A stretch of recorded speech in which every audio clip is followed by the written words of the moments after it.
Hey there, and welcome back to Podcast Like a Pro. Today, we're going to be talking just real quickly about your podcast RSS feed. This is something that is probably not really well understood by a lot of people, but is really, really key to having a podcast and it being accepted by places like iTunes, Stitcher, and Google Play.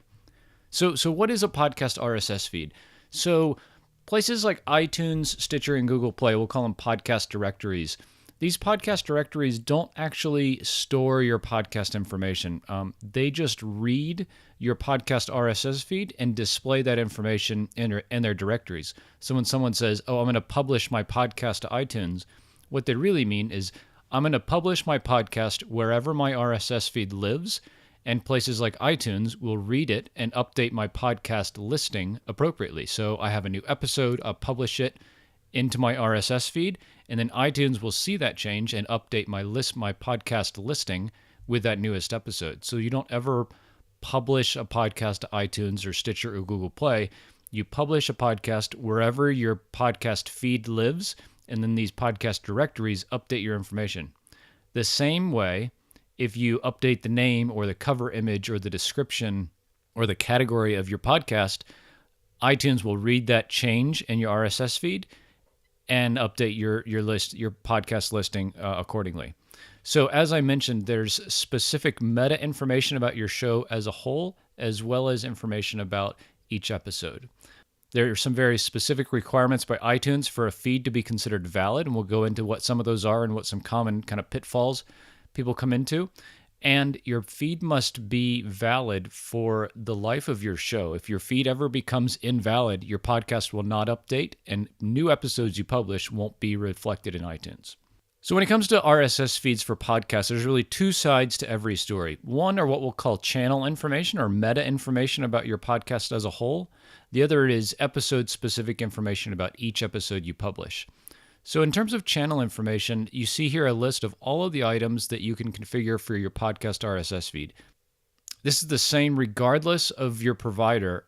Any podcast hosting provider that provides RSS feed for you, whether it's Seriously Simple Podcasting or Castos or somewhere else, should have all of these items available for you to configure an RSS feed that is compliant with iTunes. Show name, subtitle, host name, host email address, show description, cover image, iTunes categories. You can and should have up to 3 unique categories for your show. A copyright warning, explicit rating, whether your show is explicit or not for the show as a whole, and the language that your show is in. This is meta information about your show as a whole and not about each episode. However, correspondingly, there is information about each episode. So every time you publish an episode, it would have things like the episode title, the publish date, the description, iTunes summary, the media file enclosure, so where is that media file actually located, so places like iTunes can grab it and download it and serve it to your listeners. The duration of that file, the file size, whether a particular episode is explicit or not. Again, so you can set podcast as a whole to explicit or a particular episode to explicit or not. And then a featured image if you have one. This image has to be square, just like your main cover image has to be square and between 1400 by 1400 to 3000 by 3000 pixels. So these are the two kind of sides of the coin when it comes to your podcast RSS feed. So meta information about your podcast channel as a whole, and then each episode will have information that's included in an RSS feed as well. So what's needed for a feed to be considered valid? There's really 2 things.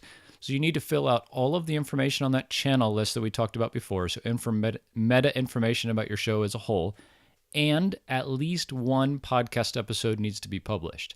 So you can't just set up your feed and not publish an episode and have a valid feed. You have to have some sort of item content in your feed for iTunes to consider it valid and to accept it. One of the things we see is most podcast services, and Seriously Simple Podcasting and Castos are included in that, have a number of episodes that are included in a feed parameter. In Seriously Simple Podcasting and WordPress, this defaults to 10. So a lot of people say, hey, I just published my 11th post. Why is it not showing up in iTunes? Well, that's because there's a parameter in WordPress that says number of posts to include in an RSS syndication feed, and you just need to increase that to 25 or whatever. In Castos, 25 is the default number of episodes that we include in your feed, but you can change that. The most common issue that we see is an image not being square or the wrong size. So either an image is too small or too big. Again, the range is 1400 by 1400 pixels to 3000 by 3000 pixels and square. So either too small or too big doesn't work, or if it's within that range but it's not square, it'll get rejected. And the last is not having an episode published before submitting your podcast. Again, your podcast needs to have that channel meta information about your podcast as a whole, and it has to have at least one podcast episode being published. So I hope this helps clear up a couple of questions and misconceptions and kind of the general idea of what your podcast feed is and what you need to include in it. This is something that we all absolutely have to have. This is kind of the essence of what a podcast is. And so having a good kind of general understanding of this is really important before we get started creating our feed and submitting it to places like iTunes and Stitcher and Google Play. Great. Thanks.